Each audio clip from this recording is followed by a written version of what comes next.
Telegram lets you fully customize notifications so you instantly know who messaged you without even looking at your phone. Open the Telegram app. Now open the group chat or personal conversation where you want it to customize notifications. Once you're inside the chat, tap the three dots in the top right corner of the screen. From the menu that appears, tap on Mute Notifications. After that, select Customize. From here, you can choose whether message previews appear in your notifications. You can also tap Sound to select a completely different notification tone for this chat.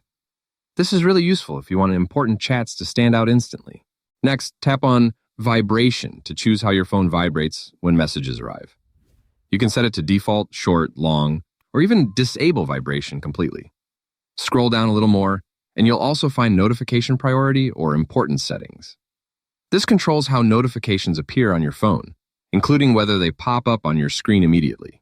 Depending on your device, you may also see options for pop-up notifications and notification light color. You can customize these too, making it much easier to recognize certain chats at a glance. After making your changes, simply go back. Telegram automatically saves all your custom notification settings.